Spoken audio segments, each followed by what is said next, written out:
Hi viewers, అందరికీ నమస్కారం. రేపే శుక్రవారం. శుక్రవారం అంటే లక్ష్మీదేవికి ఎంతో ఇష్టమైన రోజు. తులసి మొక్క మొదట్లో దీనిని పాతిపెట్టండి చాలు, మీ జాతకమే మారిపోతుంది. మీ ఇంట్లో ఉన్నటువంటి ఆర్థిక సమస్యలన్నీ తొలగిపోతాయి. ఇక మీరు కోటీశ్వరులుగా మారిపోతారు. మీ ఇంట్లోకి డబ్బు ప్రవాహం పెరుగుతుంది. గొడవలు చికాకులన్నింటి నుంచి కూడా మీరు బయటపడతారు. అందుకనే ఈ పరిహారాన్ని శుక్రవారం నాడు చేయండి. ఈ పరిహారాన్ని ప్రతి ఒక్కరూ కూడా పాటించవచ్చును. లక్ష్మీదేవికి శుక్రవారం అంటే ఎంతగానో ఇష్టమైనటువంటి రోజు. తులసి మొక్కను లక్ష్మీ స్వరూపంగా భావించి తులసి మొక్కకు పూజలను చేస్తారు. అందుకని తులసి మొక్క మొదట్లో దీనిని పాతిపెడితే చాలు, మీ జాతకం మహా అద్భుతంగా మారిపోతుందని శాస్త్రాలు వివరిస్తున్నాయి. తులసి మొక్కని స్వయంగా శ్రీ మహాలక్ష్మి స్వరూపమని భావిస్తారు. అందుకనే విష్ణుమూర్తికి తులసి మొక్క అత్యంత ప్రీతికరమైనది. తులసి మొక్క మనుషులను, ఇంటి యొక్క వాతావరణాన్ని పవిత్రం చేస్తుందని, తులసి లేని ఇల్లు కళావిహీనమని, ఈ తులసి మొక్క శారీరక మానసిక ఆరోగ్యమును ఇస్తుందని, తులసి వనం ఉన్నటువంటి ఇల్లు పుణ్యతీర్థంతో సమానమని అనేక పురాణాలు, శాస్త్రాలు చెబుతున్నాయి.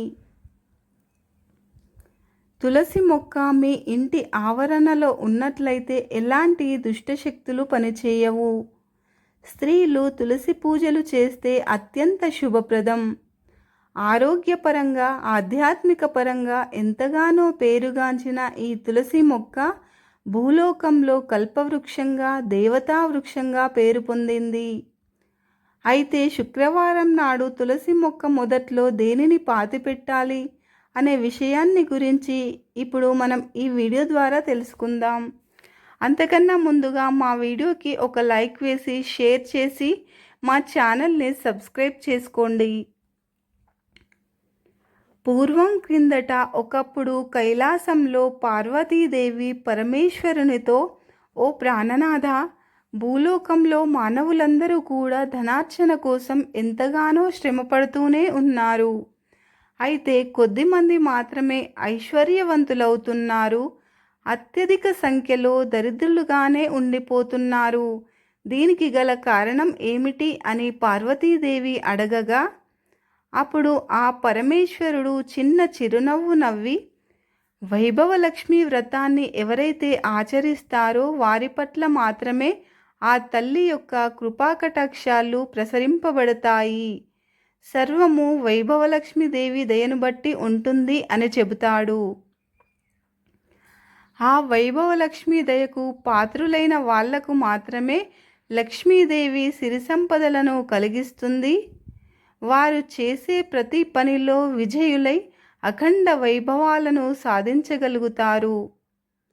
ఎవరైతే ఆ వైభవలక్ష్మిని తృణీకరించి తన అనుగ్రహాన్ని విస్మరించి అంతా తమ స్వయం కృషి అని విర్రవీగుతారో, ఎవరైతే వైభవలక్ష్మి స్వరూపమైనటువంటి ధనాన్ని అక్రమ మార్గంలో సంపాదిస్తారో అటువంటి వారు ఎప్పటికీ కూడా ధనవంతులు అవ్వలేరు. అలాంటి వారు ఎంత కష్టపడినా కూడా వారి కష్టమంతా వ్యర్థమైపోతుంది. అందుకని ధనవంతులు అవ్వాలని అనుకుంటున్న వాళ్ళు ఆ వైభవలక్ష్మీదేవి యొక్క వ్రతాన్ని ఆచరించాలని, ఆ దేవి యొక్క కరుణకు పాత్రులు అవ్వాలని, అప్పుడు ఆ వైభవలక్ష్మి దయతోని అఖండ సిరి సంపదలతో, అష్టైశ్వర్యాలతో, భోగభాగ్యాలతో తులతూగుతారు అని పార్వతీదేవితో పరమేశ్వరుడు చెబుతాడు. పరమేశ్వరుడు పార్వతీదేవితో ఈ విధంగా చెప్పగా, అయితే ఓ ప్రభు, వైభవలక్ష్మి ఎవరు? ఆమె యొక్క చరిత్ర ఏంటి? ఆ వ్రతం యొక్క మహత్యం ఏంటి? నాకు పూర్తిగా వివరించండి అని పార్వతీదేవి అడగగా, ఆ ఈశ్వరుడు మళ్ళీ ఈ విధంగా చెప్పసాగాడు. ఓ పార్వతీదేవి, ఎంతో పుణ్యదాయకమైనటువంటి ఈ వైభవలక్ష్మి వ్రతం యొక్క వివరములు తెలిపెదను, శ్రద్ధగా వినుము అని చెప్పెను. పూర్వం క్రిందట ఒకప్పుడు భృగు మహర్షి ఆ పరాశక్తి కోసం తపస్సు చేసెను. ఆ మహర్షి యొక్క తపస్సుకు ఆ అమ్మవారు ఎంతో సంతోషించి ఆ మునీశ్వరుడికి ప్రత్యక్షమై నీకు ఏమి వరం కావాలో కోరుకోమని అడిగింది. అప్పుడు ఆ లక్ష్మీదేవికి భృగు మహర్షి నమస్కరించి, ఓ తల్లి, ఈ ప్రపంచమంతా కూడా 3 ముఖ్యమైన అవసరాలపైన నడుస్తోంది. అవి శక్తి, యుక్తి, భుక్తి. మహనీయమైనటువంటి నీ శక్తి కళా పార్వతి అయి పరమేశ్వరుడికి అర్ధాంగిగా సేవింపబడుతుంది. నీ విద్య కళా సరస్వతి అయి బ్రహ్మతో మసలుతుంది. ఇకపోతే స్థితికారకమైనటువంటి నీ యొక్క వైభవ కళతో నా కుమార్తెగా జన్మించమని కోరెను. ఆ అమ్మ అతని కోరికను మన్నించి తత్ఫలితముగా ఆ పరాశక్తి యొక్క కళ భృగువునకు వైభవలక్ష్మిగా అవతరించింది. శ్రీహరి యొక్క కోరిక మేరకు ఆ భార్గవీదేవి దేవతలందరికీ కూడా ఎన్నో సంపదలను, వైభవాలను సంతరించి స్వర్గలక్ష్మిగా వాసికెక్కింది. కానీ ఐశ్వర్యం మత్తుతో ఇంద్రుడు చేసినటువంటి ఒక దోషమునకు దుర్వాసుడు ఇచ్చిన శాపం కారణంగా దూరమైపోతుంది. అప్పుడు ఇంద్రుడు విష్ణువుని ఆశ్రయించాడు. ఆ విష్ణువు కూడా ఆలోచన చేసి లక్ష్మీమయమైనటువంటి క్షీరసాగరాన్ని మదించడం వల్ల అంతా శుభమే జరుగుతుందని చెప్పాడు. ఈ కారణంగా దేవాసురులు మందరగిరిని కవ్వంగా వాసుకి అనేటటువంటి మహాసర్పాన్ని కవ్వపు త్రాటిగా అమర్చి క్షీరసాగరాన్ని మదించగా ఆ వైభవలక్ష్మి సముద్రం నుండి ఆవిర్భవించి లోకాలన్నింటినీ కరుణించింది. అలాంటి సమయంలో ఇంద్రుడు దేవతలు చేసినటువంటి ప్రార్థనలను ఆ వైభవలక్ష్మి 8 మూర్తులుగా భాసిల్లింది. ఆ 8 మూర్తులు ధనలక్ష్మి, ధాన్యలక్ష్మి, ఆదిలక్ష్మి, ధైర్యాలక్ష్మి, రాజ్యలక్ష్మి, సంతానలక్ష్మి, విద్యాలక్ష్మి, విజయలక్ష్మి. ఈ 8 మూర్తులలో సర్వశ్రేష్టమైనది ధనలక్ష్మి. ఈ దేవిని వైభవలక్ష్మి అని, ఐశ్వర్యలక్ష్మి అని కూడా పిలుస్తారు.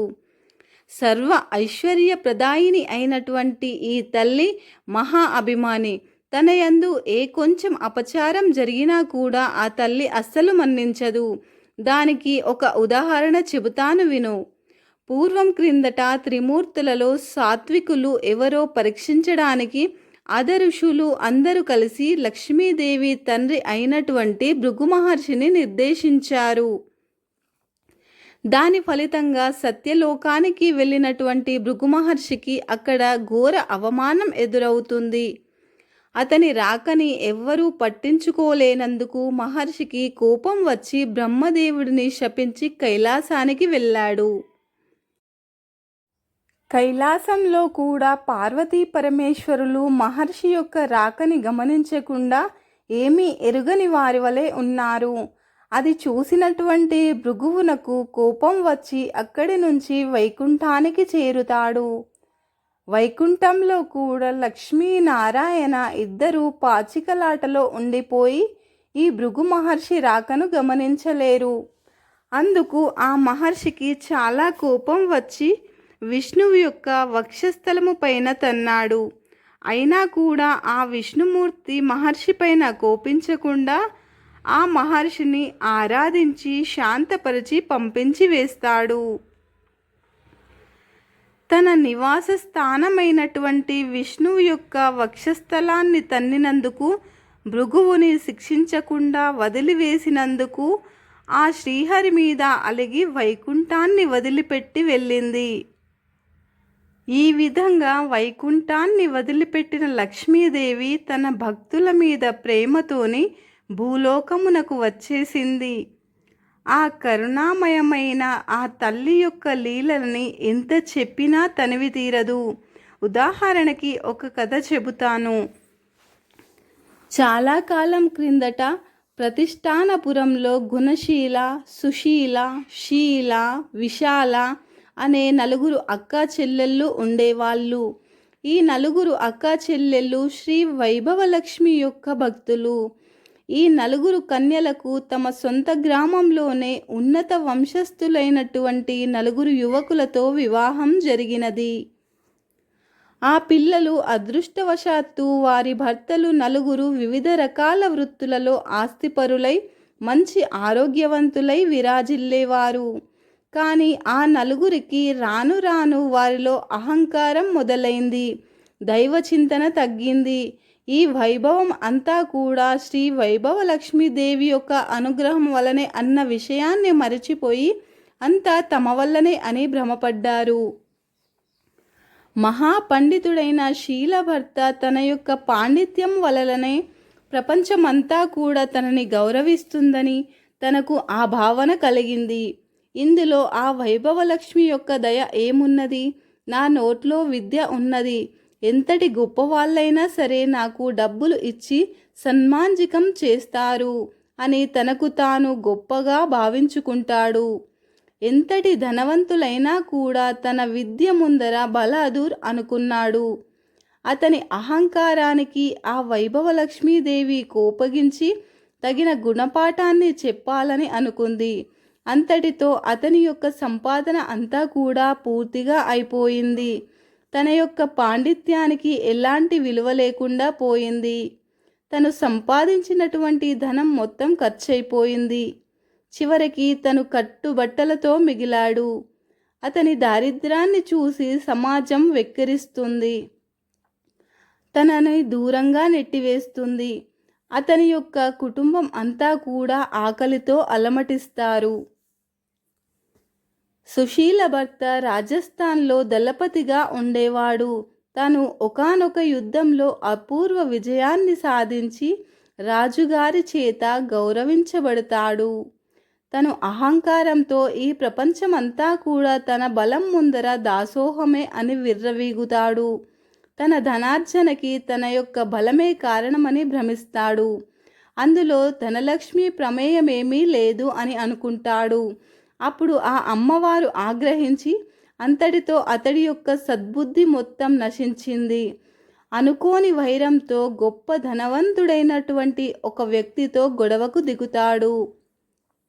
అతన్ని తను అడిగినంత ధనమును ఇవ్వకపోయినట్లయితే నాశనం చేస్తాను అంటాడు. అందుకు భయపడిన ధనవంతుడు మహారాజు గారిని ఆశ్రయిస్తాడు. సుశీల యొక్క భర్త మీద మరికొన్ని లేనిపోని విషయాలను కూడా కల్పించి చెప్పి తనను కాపాడవలసిందిగా రాజుగారిని వేడుకుంటాడు. తక్షణమే రాజుగారు తన సైనికులను పంపించి సుశీల యొక్క భర్తను బంధించి తీసుకురావాల్సిందిగా ఆ రాజు తన యొక్క భటులను పంపిస్తాడు. ఆ భటులు అతడిని బంధించి తీసుకువచ్చి రాజుగారి ముందర నిలుపుతారు. రాజుగారు తన న్యాయస్థానంలో అతడిని విచారించి అతడి యొక్క ఆస్తిపాస్తులన్నింటినీ స్వాధీనం చేసుకుని చెరసాలలో బంధించాడు. ఈ విధంగా సుశీల కాపురం కష్టాల పాలయ్యింది. గుణశీల యొక్క భర్త వ్యాపారస్తుడు. అతనికి దైవానుగ్రహం ఉన్నా కూడా వ్యాపారంలో తన తెలివితేటలే ముఖ్యమని, తన మాటకారితనంతో తన పెట్టుబడితో మాత్రమే వ్యాపారంలో అధికంగా సంపాదించగలిగాను, అంతేకాని దైవత్వం వలనే ఇదంతయు సంపాదించిన అని అనుకోవడం మూర్ఖత్వం అని భావిస్తాడు.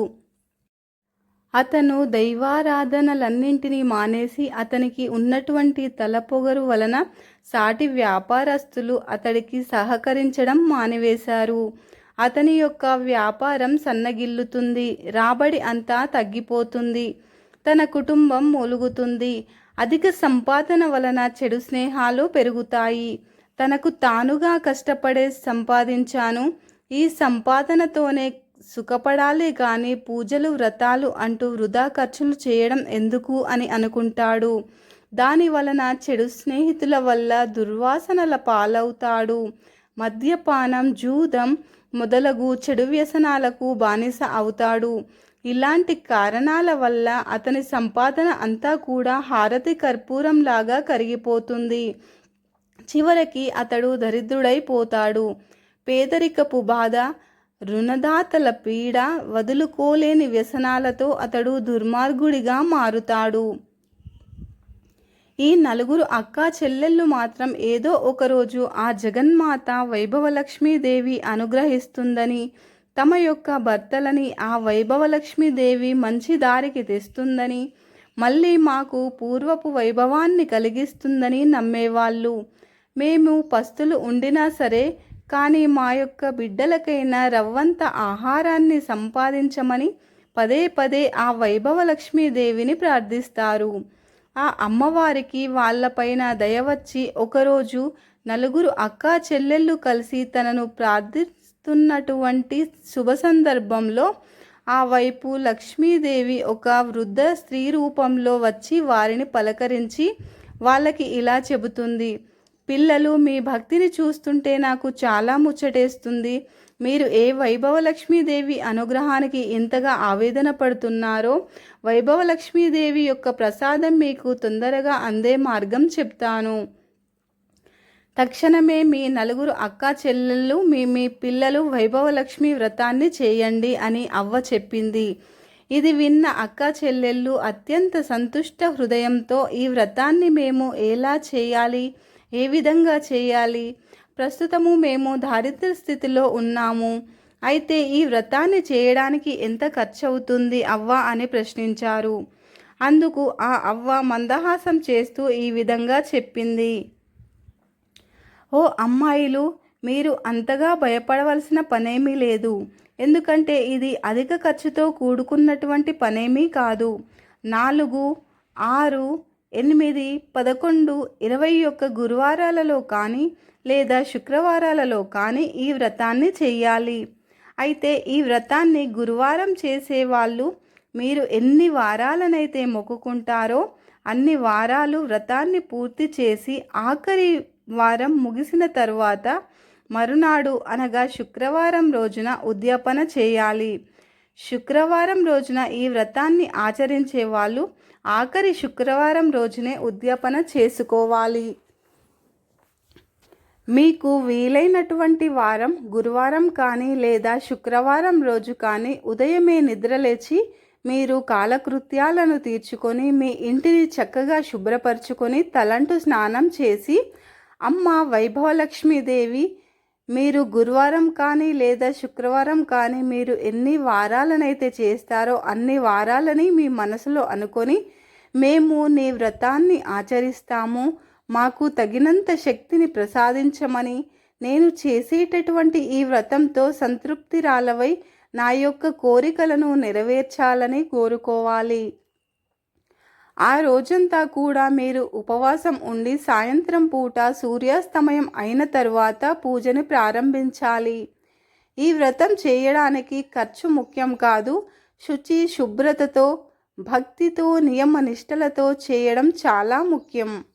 ఏ ఇంట్లో అయితే పరుల పట్ల శత్రుభావం లేకుండా ఉంటారో, ఇంట్లోనే ఇల్లాలు అయితే నిరాడంబరమైన నిత్య సంతోషంగా ఉంటుందో, ఏ ఇంట్లో వారైతే అతిథి అభాగ్యతలకు దాసులుగా వలె వారి పాదములను కడిగి ఆ తీర్థమును శిరస్సుపైన చల్లుకొని తమకన్నా ముందుగా వారికి భోజనాలను ఏర్పాటు చేసి సేవ చేస్తుంటారో, ఆ ఇంట ధాన్యం ధనం జరుగుతుందో అలాంటి ఇంట్లో వైభవలక్ష్మీదేవి స్థిరంగా ఉంటుంది. ఈ కథను విన్నంతనే శుభాలు కలుగుతాయి, సకల అష్టైశ్వర్యాలు కలుగుతాయి, అష్టదరిద్రాలన్నీ కూడా తొలగిపోతాయి. ఇక వీడియోలోకి వస్తే శుక్రవారం చాలా పవిత్రమైనటువంటి రోజు కాబట్టి విపరీతమైనటువంటి ధన సమస్యలతో బాధపడుతున్న వారు, ధనాన్ని కావాలని కోరుకుంటున్న వాళ్ళు శుక్రవారం నాడు ఒక చిన్న పేపర్ ముక్కను తీసుకోండి. మీరు తీసుకున్నటువంటి పేపర్లో ఒక ఎండుమిరపకాయను పెట్టండి. ఎండుమిరపకాయకు ధనాన్ని ఆకర్షించే శక్తి ఉంటుంది. అంతేకాకుండా ఈ ఎండుమిరపకాయ చాలా శక్తివంతమైనది. అందుకని ముందుగా ఎండుమిరపకాయలు వేయండి. తర్వాత కొద్దిగా రాళ్ళ ఉప్పుని కూడా వేయండి. ఈ రాళ్ళ ఉప్పు లక్ష్మీదేవికి ఎంతగానో ఇష్టమైనది. అంతేకాకుండా ఈ రాళ్ళ ఉప్పు కూడా చాలా శక్తివంతమైనది. తర్వాత చిటికెడు కుంకుమను వేయండి. ఎండుమిరపకాయ, రాళ్ళ ఉప్పు, కుంకుమ ఈ మూడింటిని పేపర్లో వేసి పొట్లంలాగా చుట్టేయాలి. ఈ మూడింటిని కలిపి తయారు చేసుకున్నటువంటి పొట్లాన్ని తీసుకొని మీరు పూజించే తులసి మొక్క దగ్గరకు వెళ్ళి తులసి మొక్కకు నమస్కరించుకొని, అమ్మ, మాకు ఉన్నటువంటి ధన సమస్యలు అన్నీ తొలగిపోయి మేము ధనవంతులుగా మారాలి అని, అలాగే మేము ధనం కలిసి రావడం కోసమే ఈ పరిహారాన్ని చేస్తున్నాము, ఈ పరిహారం ఫలించేలాగా చూడమ్మా అని మనసులో సంకల్పించుకొని తులసి మొక్క మొదట్లో చిన్న గొయ్యిలాగా తీసి పొట్లాన్ని పాతిపెట్టండి. ఇది చాలా పవర్ఫుల్ పరిహారము. మీ జాతకమే మారిపోతుంది. మీ జీవితం అద్భుతంగా మారుతుంది. మీ ఇంట్లోకి ధన ప్రవాహం పెరుగుతుంది. ఈ పరిహారాన్ని మీరు నెలకి ఒకసారి అనగా నెలలో ఏదైనా ఒక శుక్రవారం రోజున చేసుకుంటూ పోవాలి. ఆ లక్ష్మీదేవి అనుగ్రహం వలన మీకు ఉన్నటువంటి ధన సమస్యలన్నీ తొలగిపోయి ధన ప్రవాహం పెరుగుతుంది. కాబట్టి శుక్రవారం రోజున తులసి మొక్క మొదట్లో దీనిని పాతిపెట్టండి. మీరు శుభ ఫలితాలను పొంది ఆనందంగా జీవించండి. కానీ ఈ పరిహారాన్ని మాత్రం మీరు పూర్తి నమ్మకంతో భక్తితో చేస్తేనే మీకు ఈ పరిహార ఫలితం లభిస్తుంది. ఈ వీడియో గనుక మీకు నచ్చినట్టయితే లైక్ చేయండి, షేర్ చేయండి, ఓం నమ శివాయ అని చిన్న కామెంట్ పెట్టండి. అలాగే సబ్స్క్రైబ్ చేసుకోవడం మర్చిపోకండి ఫ్రెండ్స్. ధన్యవాదములు.